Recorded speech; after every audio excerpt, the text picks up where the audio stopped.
We made a new slide, whipped it up about a half hour ago. So we're going to do a quick chat about coffee production, basically from the time that the cherry's harvested to the time that that's pretty much put on the boat ready to hit the United States. So let's take that journey. It's almost a little overdone in a sense. So like a lot of people have been talking about the phrase seed to cup. It's not really seed to cup. There's so many different paths and connections. It's more of a web than it is like vertical or horizontal or start to finish. But I think we're just going to do this kind of in a traditional, not traditional, but a very easy, kind of approachable manner for people that have may not have ever really thought about it. Like, hey, coffee does come out of a bag. That's a fact. And it comes out of a box, comes out of a can, but it comes from somewhere else prior to that.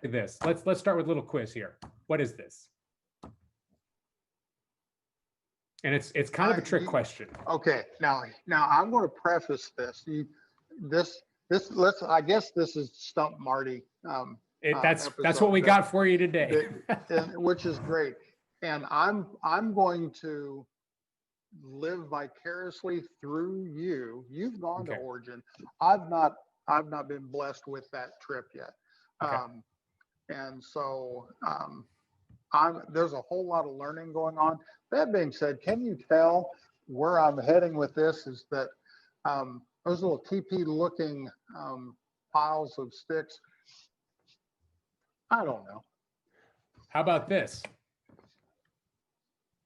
Well, that would look to me like what would be referred to as a raised bed. Absolutely correct. You got that correct.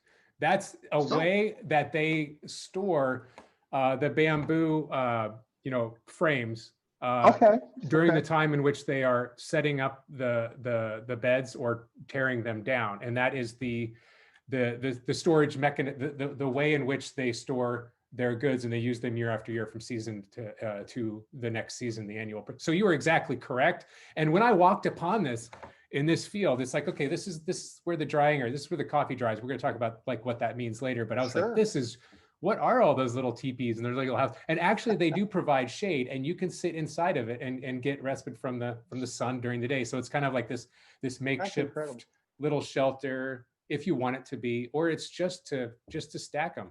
And I thought it was kind of cool, I'd never seen that. That's great. Yeah. Simple technologies, right? You've got bamboo and you've got some wire, and then you've got a raised bed, like you said. And so you've never been to Origin, but you know what you're talking about, Marty. I know you do. Oh, so. I've really, really, truly been blessed by surrounding myself with people that are willing to share their experiences. So I've sat through a lot of stories.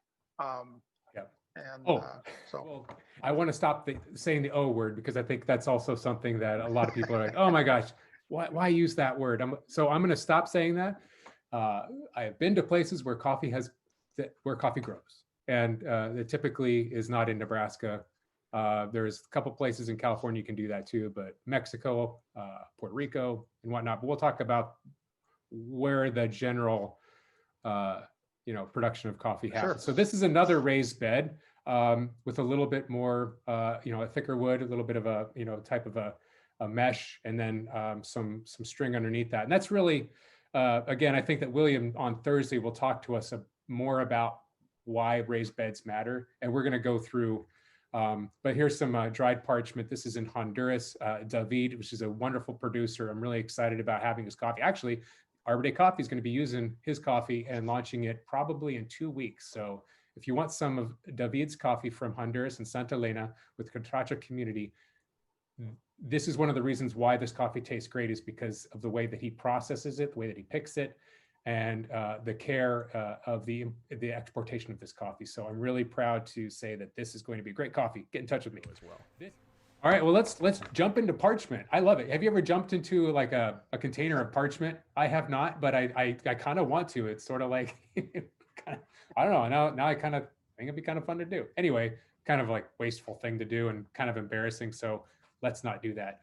This is a moisture reader that has built into it a Parchment Coffee calibration. So you can put a little bit parchment on the top. You can turn it down, push a button, it'll tell you exactly what the percentage of moisture is. That is one tool. But again, William, I think we'll go more into detail as far as like, what's the use of this? And, not every farmer out there that's,